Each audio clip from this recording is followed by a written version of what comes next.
enforcement of security framework to stop the crime. But what is rather saying?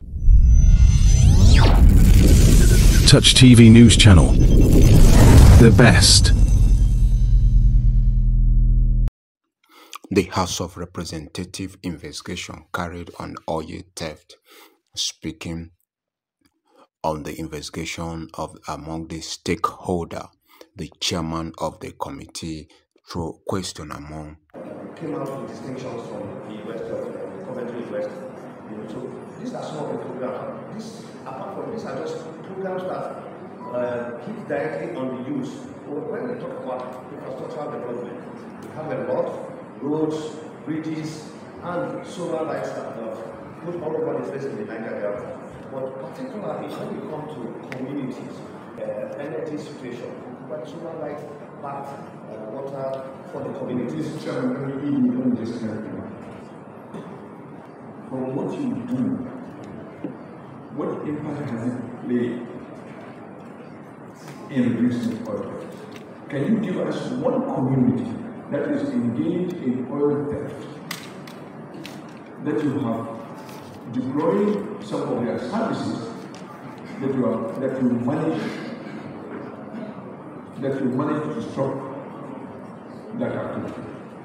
I know you do a lot of things all over. That's not what I'm saying.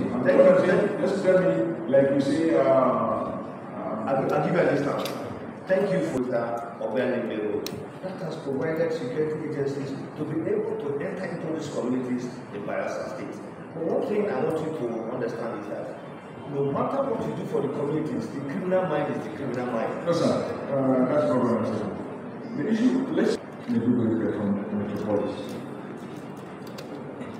You managed to address that one. If, let's say that there's oil theft in Angola, what have we done to stop oil theft in Angola? Innovation should be seen to have worked. Otherwise, we'll be throwing money in the sea. I know you are engaged in infrastructure development, socio-economic development, you collaborate with security agencies. Yes, I know, but what impact has it made? In reducing oil, reduce oil theft directly, we can only collaborate with the security agencies. The security agencies have the mandate to stop oil theft. But as an organization, what we can do is to provide intervening facilities to make sure that communities are okay. Communities don't suffer the poverty that they are suffering.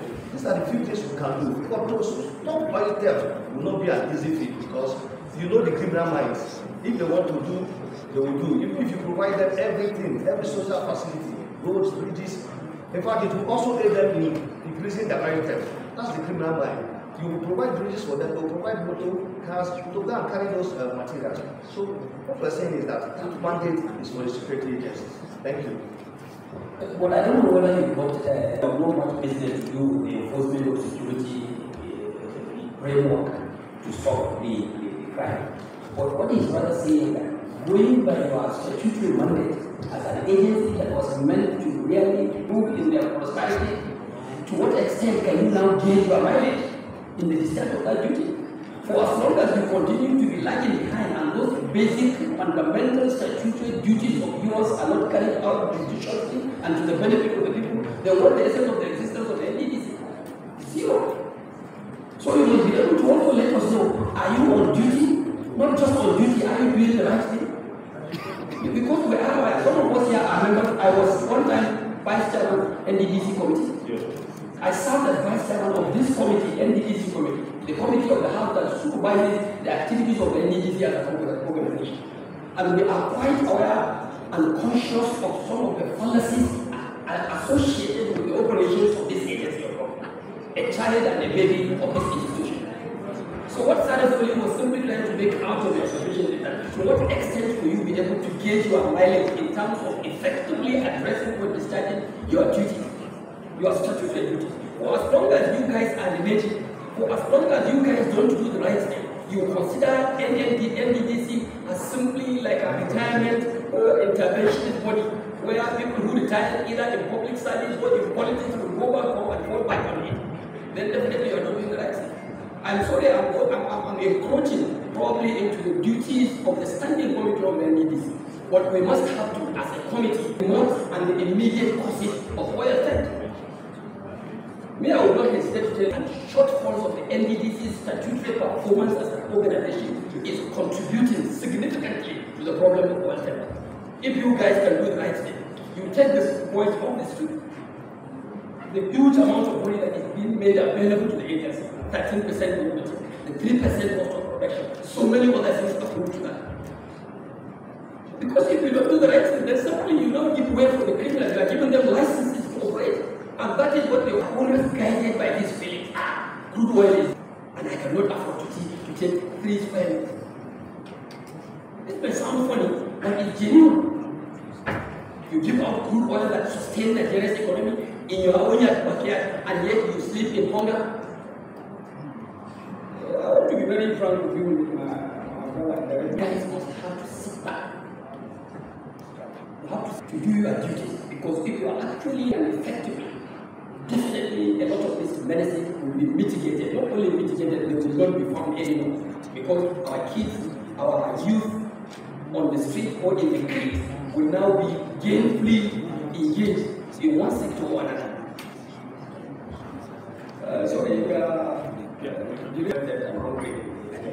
Please.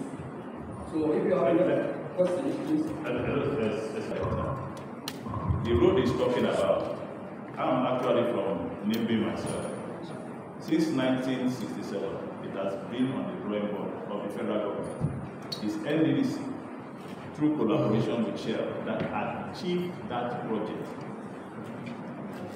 Before, if you want to go to Nimbi, you have to start from Nimbi Waterside in Port Harcourt and travel by boat.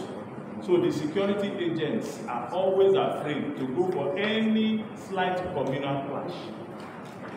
If you want to even travel to Nimbi, you have to get to Yanagua and travel the same distance.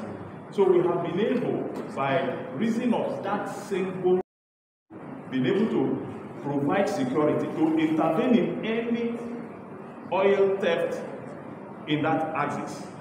So if you want to say that you are going to do any pipeline vandalization around Nimbi area, because of the road Nddc has provided, you will not go there.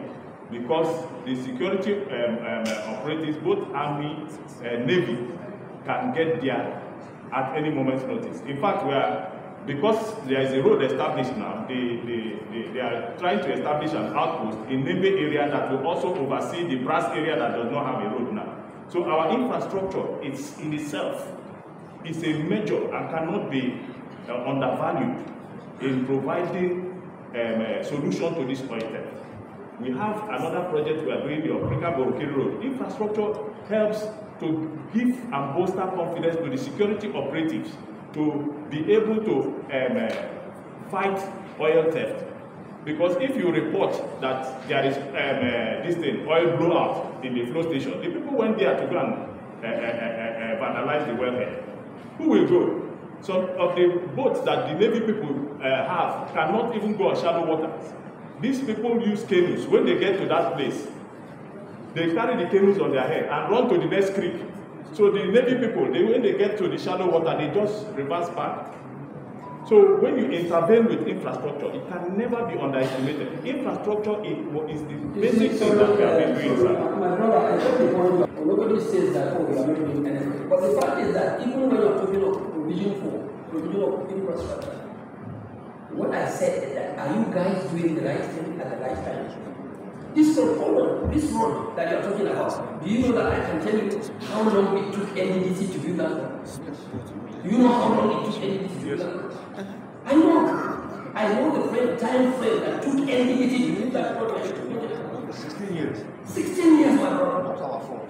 16 years. Building 28-kilometer road. Whether it was you are making or not, is that the right thing to do, my brother? If you have to take 16 years to build a 28-kilometer road, that's what must be done. Yes! With all the money that is being made available to you, nobody is in any way probably trying to fix you in a difficult situation. But when we know things, when we know it, let you know that there is need for you to sit up. That's not the issue. And as a ranking member of this institution, I also would not like to belabor into jurisdictions that are not of this committee. When I once served, I had the opportunity to serve as the deputy chairman of the House Committee on Niger Delta Development Commission, and I had a lot of information. I had a lot of things in the treasure of my knowledge that what is actually happening in any case. And now that you have fallen under the scope of what this committee, and we feel your statutory duties could help us mitigate or eradicate oil theft and concrete, we must have to bring to the fore some of these issues that are associated with the institution of operations, which is the Nddc. The law was enacted in good faith. The agency was established by previous government in good faith. Then we must not allow that good intent of the government or the federal government to be taken for granted. Please. Thank you, Mr. You are